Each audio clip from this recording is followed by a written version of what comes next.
I had big plans. We were going to cover 4 chapters tonight. And then we're not. Leviticus 26, this was what was on my mind, why I said 26 a minute ago, is an extremely important chapter for the future history of your Old Testament from this perspective. So I didn't really want to get into that tonight. Plus, there's plenty to talk about in chapters 24 and 25. So, okay, let's do this real quick. It's been 3 weeks since we've studied from Leviticus.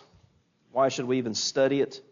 Leviticus is concerning the civil, domestic, priestly, religious, dietary, and cleanliness laws for the nation of Israel. And so when we get to the New Testament, we encounter these people called the Pharisees who rebuked Jesus and his disciples because they didn't wash their hands a certain way. Now there are rules or laws of cleanliness and dietary laws, but they had taken tradition and elevated it above the Word of God. We're going to read tonight about the showbread, the 12 loaves of bread that were in the tabernacle. We read about that in the New Testament when Jesus was condemned for an act, and he said, "You'll condemn me for not breaking the law," when David ate the showbread, which was only for the priests. So you'll damn one for not breaking the law, and you give a pass to one who did. So you encounter various aspects of Leviticus throughout your New Testament, and that's why it's important to study this. But like I said, we're not, as you know, we've been moving rather swiftly through Leviticus. So we'll do 24 and 25 tonight, and then, Lord willing, 26 and 27 next week. All right, chapter 24, the lampstand for the tabernacle, the bread, blasphemy, and punishment. So it covers a few different things. So the first 4 verses, caring for the light in the tabernacle. Now in the days of Samuel, the lamp actually goes out. It's kind of an interesting thing. But you read about it here, Leviticus 24, 1-4, and also in Exodus chapter 27. I don't have the image up here, but you remember the image of the tabernacle? You got the holy place and the most holy place. Well, this lampstand is right outside of the veil separating the holy place from the most holy place, and it's to stay lit. Verses 5 through 9 of chapter 24, the showbread, 1 cake or loaf of bread for each tribe. And then they were to take also, where does it, well, let's see here. Verse 7, put pure frankincense on each row, that it may be on the bread for a memorial and offering made by fire to the Lord. This bread was to stay there for a week and then to be consumed by the priests at the end of the week when it's replaced with fresh loaves. And this is one of the methods by which the Levites are supported. They didn't get a land inheritance as such. They got a few cities outside the city of Jerusalem so they could serve in course when it came their time to serve the temple, tabernacle. Not a lot of comment to be made, so we're just going to move on here. All right, now there is some comment to be made in this next section. Chapter 24, verses 10 to 16, and then 23. So this is addressing the issue of blasphemy. So let's read a couple verses and then make some comment. The son of an Israelitish woman, whose father was an Egyptian, went out among the children of Israel, and this son of the Israelitish woman and a man of Israel strove together in the camp. I wonder how often that happened, because, you've got, when we get to the book of Numbers, there's 603,550 just males, 20 years and older, and they're all living right around the tabernacle, aren't they? There are three tribes on each side of the tabernacle, and you think of a situation like that, pretty tight quarters, and, well, I just wonder, as I was reading this earlier, surely this wasn't the only time this kind of thing happened. They get in a fight. And the Israelitish woman's son blasphemed the name of the Lord and cursed. So blasphemy, looking at your outline here, literally means to pronounce God's name in contempt. Or that's the idea behind it. You see blasphemy in the New Testament, and the Greek word, that's actually the Greek word blasphemy. It's one of those words that they didn't translate. They just used the letters and brought it into the English language. In the New Testament, the Greek word means to speak out against. So he not only does that, speaks out against God in some way, but he also curses. And that's your first blank here tonight. That word means, by definition, to treat lightly. To treat lightly. God's name,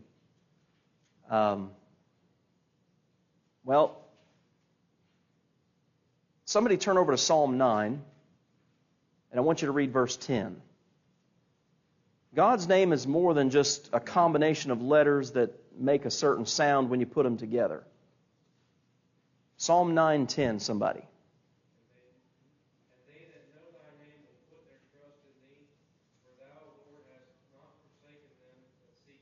What does that tell you about God's name? Or what it means when we talk about God's name? Those who put their trust in Thee, or those that know Thy name, put their trust in Thee.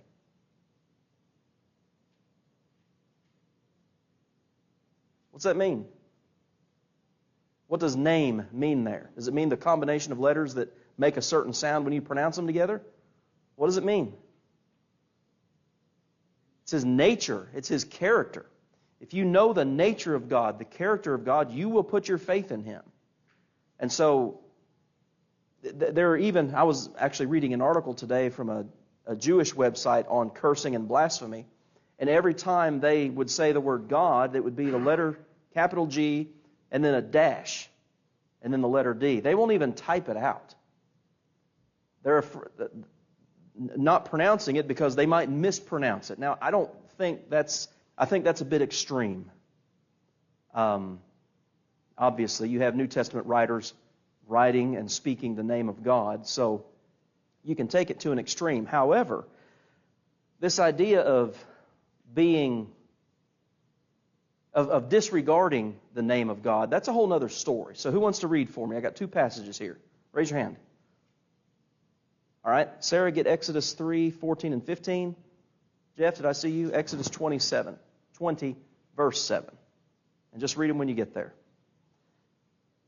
Exodus 3:14 and 15, and Exodus 20:7.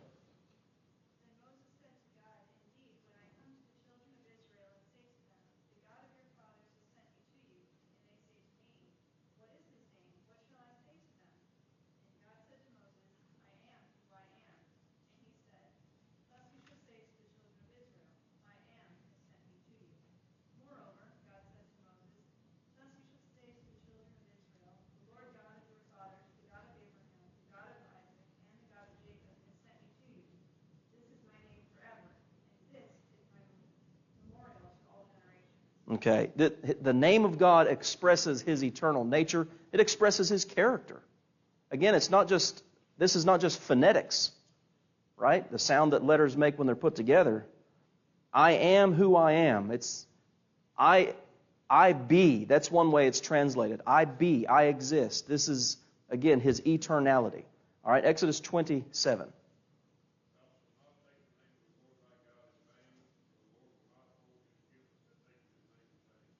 Okay. A couple of interesting thoughts. So, when we think of taking the Lord's name in vain, what do we typically think of? What? Cursing? Somebody said? Yeah.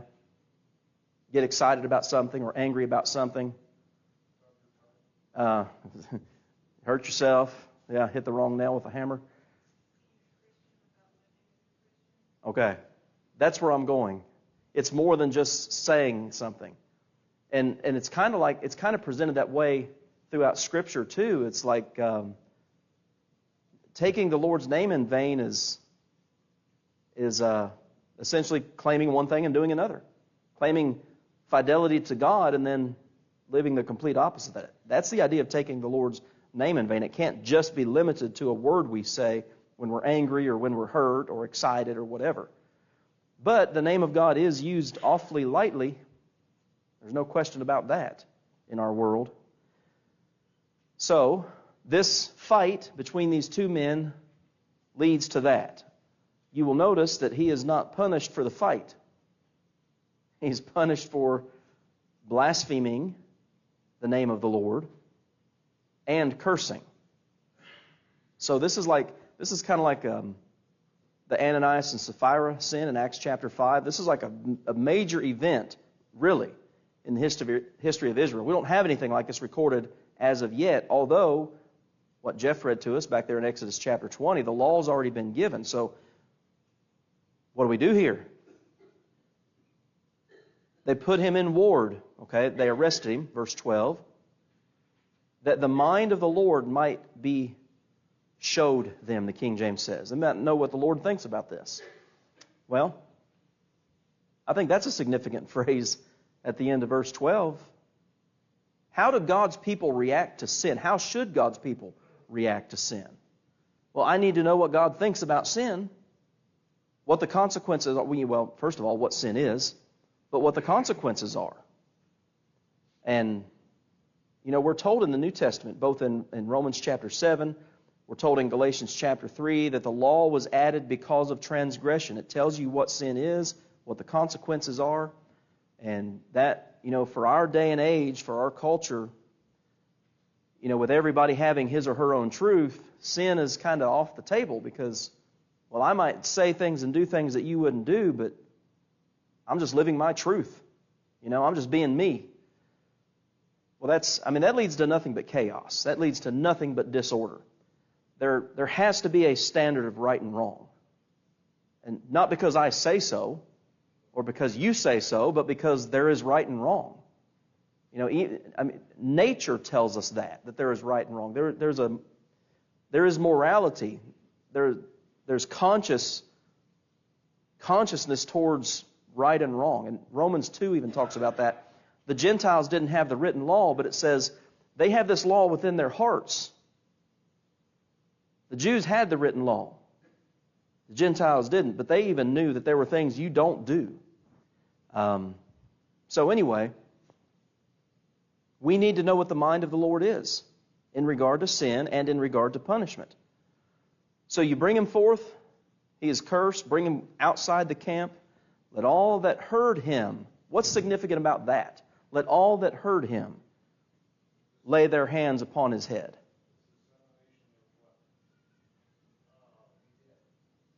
Well, no. Why does it say that specifically? Let all that heard him lay their hands upon his head. You've got to have witnesses. When it comes to capital punishment, when it comes to sin and dealing with it, there had to be, 2 to 3 witnesses to confirm every word, right? And so, let their hands upon his head, and let the congregation stone him. And thou shalt speak unto the children of Israel, saying, whosoever curseth his God, treats lightly his God, shall bear his sin. There will be punishment exacted when you do this. And he that blasphemeth the name of the Lord, he shall surely be put to death.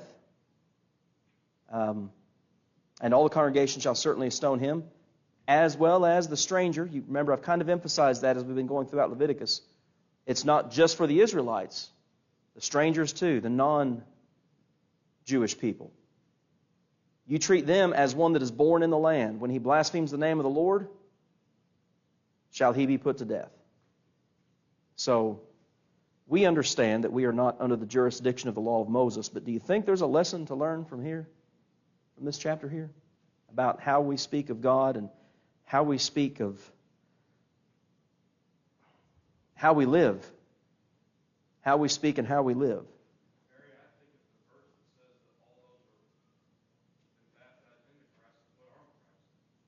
Okay.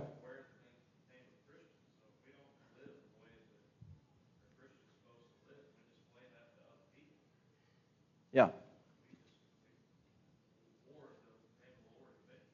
That's right. If you're not living for Christ like you claim you are. Yeah, so there's a verse that actually says that. And where is it? Titus chapter 2, to an extent. Let's see here. Titus 2, verse 8, sound speech that cannot be condemned, that one who is the opponent may be ashamed, having nothing evil to say of you. That's not really what I'm looking for. Adorn the doctrine of God, our Savior, in all things. Okay, well, that's kind of the idea. Well, it's in a different chapter. But anyway, that's what we're dealing with here. This was not treated lightly. So what would have happened? I mean, listen, man. Moses could have taken this off to the side and said, listen, they were in a fight. If you've ever been in a fight, you get angry typically. It hurts to get punched or kicked, okay? You know, it might slip. Hey, man, we all make mistakes. Let's just let this go. What happens with that kind of mentality? What can you condemn? If you're just going to let one thing go, why not let the next thing go? You think of 1 Corinthians chapter 5. A little leaven does what? Leavens the whole lump. Sin has to be addressed. And that's exactly what's happening here. Skip down to verse 23. Moses spoke to the children of Israel that they should bring forth him that had cursed out of the camp and stone him with stones. And the children of Israel did as the Lord commanded Moses. That was kind of a thread that ran throughout the entirety of the book of Exodus. And now we see it here. Any questions or comments on blasphemy and this punishment? Yes, sir.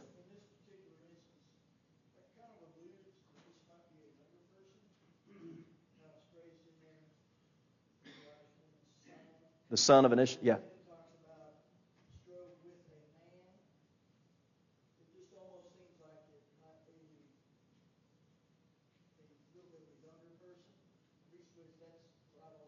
Could be, yeah.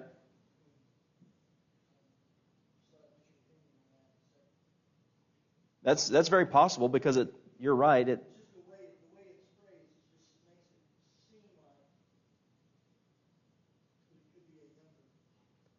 Well, let's say it were. Let's say it were a younger person. Isn't it the case that typically when you're younger, you're a little more short-fused and willing to throw hands, as they say, and not watch your lose your temper? So it's very possible that this was a younger man who got in this little skirmish, as we say. Absolutely. But this is an absolute challenge to the law of God, because as I said, and it's an initial challenge to the law of God. And if they had taken the mentality of, well, we'll just let this one slide, he'll learn, we'll talk to him, and we'll just let him learn. Next time he won't do it. Next time we'll do something more. That's like the parents who, I'm going to count to 3. And I've heard a lot of parents count to 3, I don't know how many times, and the kid never learns because they just get the threat. We can do better. Our kids learn to count to 3 pretty easily because we're not serious about punishment. What would have been the reaction of the rest of the Israelite camp to this? If they had not punished him? You referenced 1 Corinthians. That's the point Paul's making. Oh. A little leaven. Yeah. Leaven the whole lump. Just continues and continues. This is going to, nobody's going to respect it. That's exactly right. Yes. There's no doubt. This is a learning lesson, isn't it, for the whole camp of Israel? Somebody turn over, Kevin brings up a good point here. Somebody turn over and read Ecclesiastes. I think it's chapter 8 and verse 11. If it's not 8:11, it may be 9:11.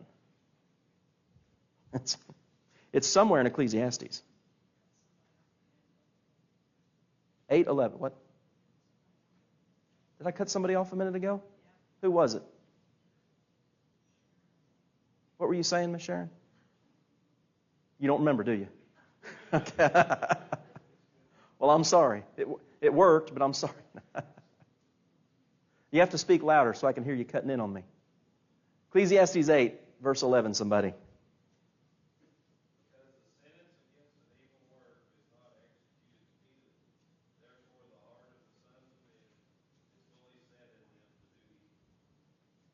That seems to be pretty true. The more you let it go, the more bold other people get. Well, and if you're the one involved in sin, you might become more bold yourself. So, as Kevin mentioned, 1 Corinthians chapter 5, a little leaven leavens the whole lump.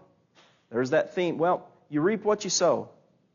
That's from Genesis to Revelation, beginning to end of the Scriptures.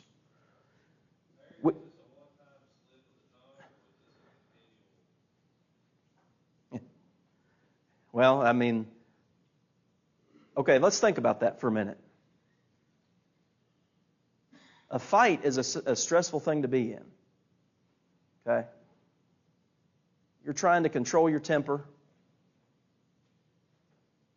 I'm speaking from the sport aspect of it. You're trying to keep your emotions under control. You're trying to strike effectively. It's a stressful environment.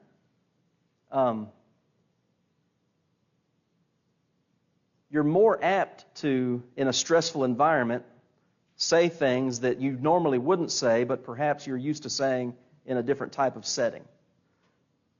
So is this the first time this guy ever did this? Where did he get the idea to do this? To speak of the Lord's name lightly, to curse.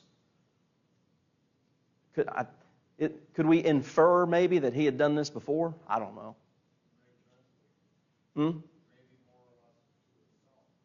Could be.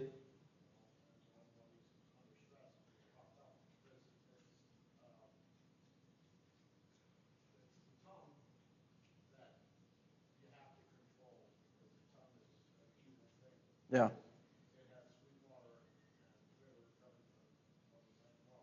James 3, yeah.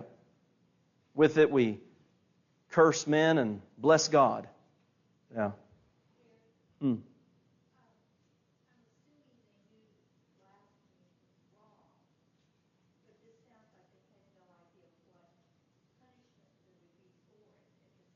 That's what it seems like.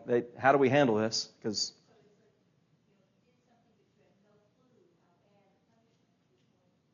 yeah.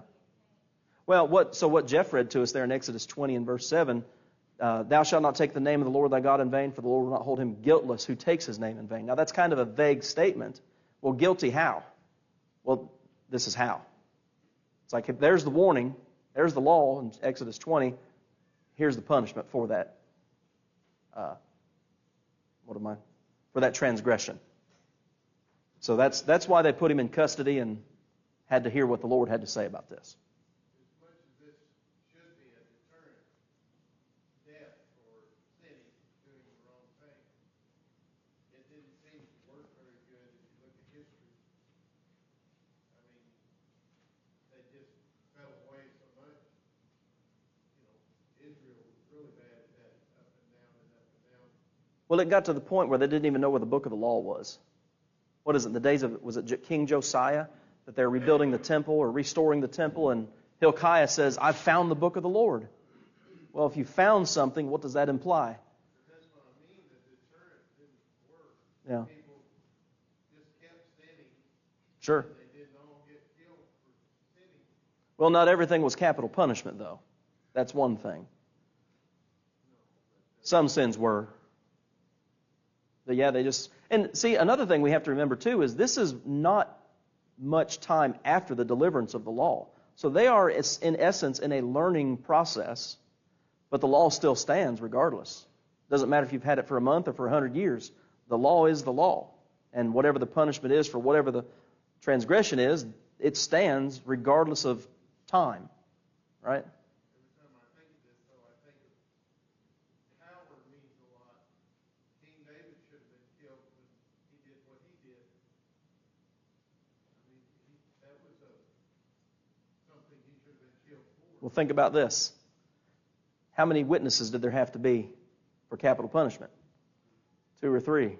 Nobody witnessed what David and Bathsheba did. There were no witnesses. No, but what happened when he was told the parable about the lamb or whatever? Yeah. It was known. He knew he knew that, right? What did he say? He said, that man should die. That man should die. Yeah. But it still required witnesses. Yeah. All right, let's move on here. Verses 17 to 22, various laws and penalties. So, 2 blanks for this one.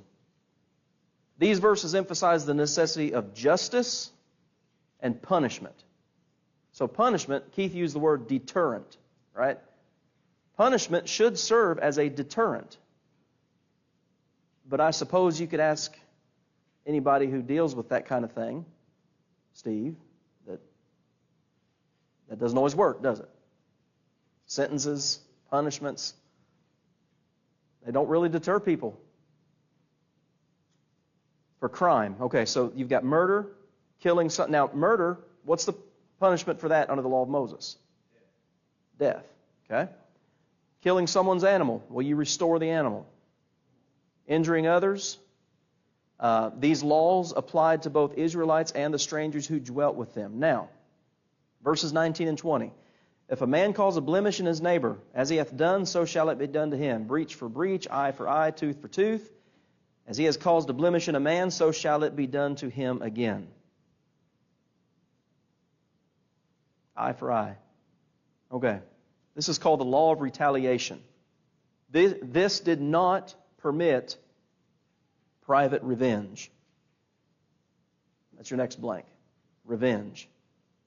Someone harmed you, committed a crime against you. It was not with you as an individual to go and take justice into your own hands. All crimes had to be adjudicated. And that's why I put Deuteronomy 1, 16 through 18. That's why there are judges in Israel. The smaller cases, you guys handle among yourselves. Remember, there are judges among tens and fifties and hundreds. The bigger cases you bring to Moses, and he'll take it before the Lord. So we need to understand that when we read verses like 19 and 20 here of eye for an eye and a tooth for a tooth. There had to be punishment exacted, but not through a personal vengeance. There was law. There was, as we say sometimes, law and order.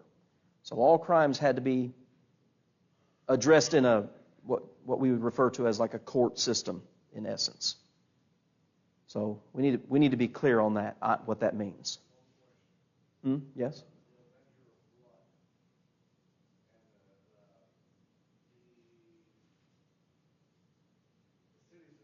The cities of refuge, yes.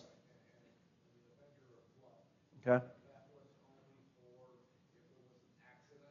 Right, like yeah. One man kills another, but it wasn't premeditated. So he could flee to a city until his case was heard. But if he left that city, his blood was on his own head. Yeah.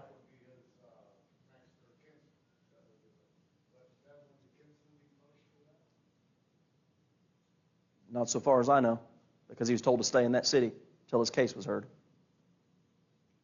All right, chapter 25, Sabbaths, property, and slavery. We got to move on through this one because we got 7 minutes. I think that clock is fast. 25, verses 1 through 7, and verses 18 through 22 address the Sabbath, first blank here, Sabbath year. So here's an interesting thing. There are a lot of folks in our religious world today who claim to observe the Sabbath. And typically, when you hear the word Sabbath, what do you think of? What day do you think of? Saturday, right? Once a week. And that's true. But there are many Sabbaths other than that in the law of Moses. And I wonder how many people know that, who claim to celebrate or to observe the Sabbath. So the Sabbath year. You farm your land for 6 years, let it rest on the seventh. Exodus 23 says the same thing. Whatever grew on its own was to be food for that sabbatical year. And my thought on that is, who wants to read for me? Who else? Tristan, you've already read, haven't you? Nothing personal. Forrest, go ahead. I'm giving everybody a chance. 2 Chronicles 36, 20 and 21. Trying to get more people to raise their hands. 2 Chronicles 36, 20 and 21. 2 Chronicles, yeah. So the point being here, he's going to read it. This sabbatical year for the land, as you read this text, would teach them to rely on God for those provisions for that time. Go ahead. Those who escaped from the sword carried away to Babylon, where they became servants to him and his sons until the rule of the kingdom of Persia, to fulfill the word of the Lord by the mouth of Jeremiah, until the land had enjoyed her Sabbaths. As long as she lay desolate, she kept Sabbath to fulfill 70 years. All right, so Jeremiah prophesied of that. Chronologically, if 2 Chronicles were chronologically in your Bible, it would be at the end of your Old Testament. So would Jeremiah, Malachi, all those prophets. So that's one of the reasons that Israel went into captivity, is they didn't honor the Sabbath years. They just kept on doing what they did all the time. You also have, in this section of Scripture, verses 8 through 17, what's called the year of Jubilee. The word Jubilee is actually it's just a Hebrew term. It's not a translation. Again, they take the letters. I think the Hebrew word is yabal or something like that. They just take those letters. The word means the blast of a horn. So on the Day of Atonement, at this time, okay, the 6th year, the end of the 6th year on that Day of Atonement, they would blast the trumpet at the end of 49 years. So this is 7 sevens. Every 50th year this was to be observed. It was the year of liberty for the poor. It was also another, here's your blank, Sabbath rest for the land. I wonder if people know that. So many people are... 2 years in a row.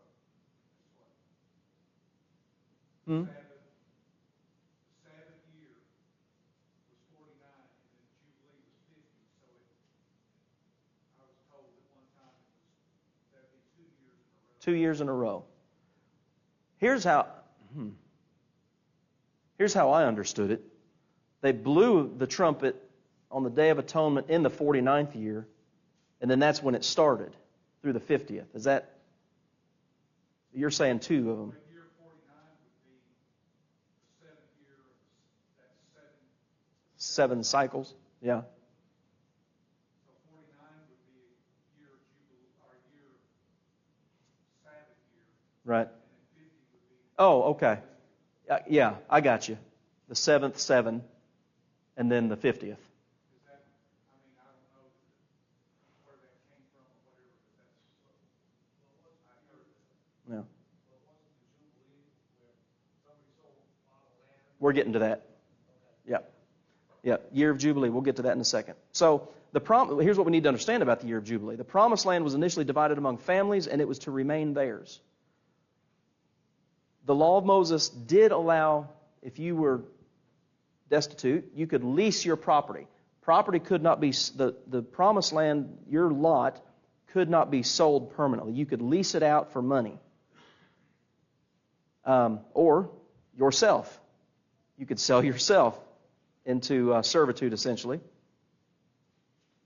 And the year of Jubilee returned everything to its original status. If you leased out your land, in that year, it came back to you. If you sold yourself essentially into servitude, that was released in the year of Jubilee. If someone leased their land after Jubilee, they were to price it according to the number of years until the next Jubilee. How all that works, what exactly that looks like, I don't know. But the process is laid out here for taking care of the land and it remaining in the families. Verses 23 to 38, redemption of leased property and sold houses. If one became poor, there's your next blank. If a person became poor, he could lease his land. If he chose, if he made some money in the meantime, he could redeem it, as the text says, or buy it back, or a near relative could redeem it.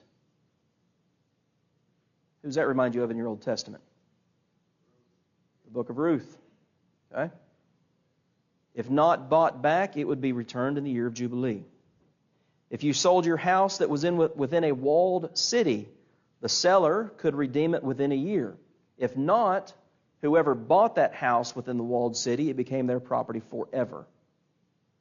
Outside of the city, it was returned in the year of Jubilee. So, again, we live under a better covenant with better promises. How would you like to keep track of all this stuff?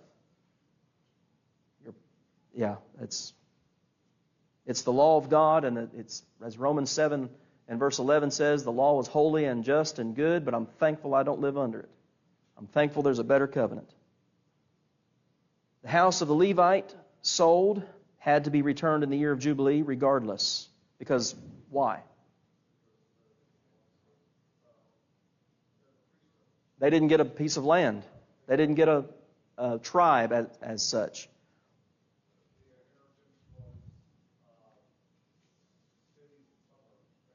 Yeah, they got cities around Jerusalem, right. Verses 35 to 38 talks about assisting the poor. When you lend them money, here's your next blank, do not charge them interest. Don't take advantage of people when they're in need and when you're supposedly helping them. Yeah, I'll help you out, but it's going to cost you. That's not exactly how you do that. Verses 39 to 46, the poor could sell themselves into servitude. This would be what we call indentured servitude. They would serve until the year of Jubilee. Look how they were supposed to be treated. Look at verse 43. Thou shalt not rule over him with vigor. Rigor. Don't be harsh. Don't be cruel to them. Well, why is that for the Israelites specifically? Well, it's because they spent 400 years being treated like that, right? You don't do that to other people. I'm your God. The Hebrews were permitted to buy slaves from countries around them, but they were to treat them in a certain way too. And this is one of those passages that people talk about the Bible. Oh, the Bible condones slavery. Well, slavery, here's the thing about slavery. It's existed in every culture forever. It didn't start in 1619. It didn't start with the Americas. It didn't start with white people, as we're told. And there's still slavery in the world today. We need to understand that. It's an evil. There's no question about it. What the law of Moses does is it regulates the practice of servitude for the Israelites, how you treat these people. Verses 47 to 55, an Israelite could sell himself to a stranger who was living in the land of Canaan. He could be redeemed by a close relative, or he could buy himself out based on the time until the next year of Jubilee. And here's your last blank. A hired servant. This is not chattel slavery. Chattel. This is not what we think of when we think of the Civil War and things like that. Not even close. And again, they were to be released in the year of Jubilee. So a lot of information there. And again, some of this comes into play in the New Testament. That's why I didn't want to try to cover 4 chapters tonight. So, anything else before Steve rings the bell?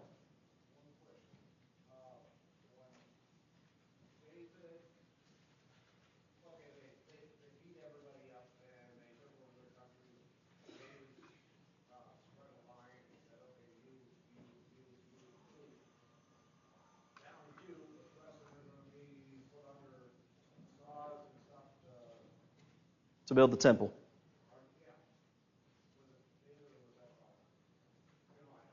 Well, Solomon did that. But Israel was warned when they asked for a king, here's what he's going to do. And he did it to Israel and he did it to foreigners.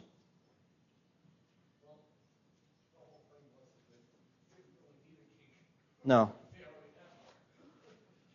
All right, anything else? Appreciate your attention, guys.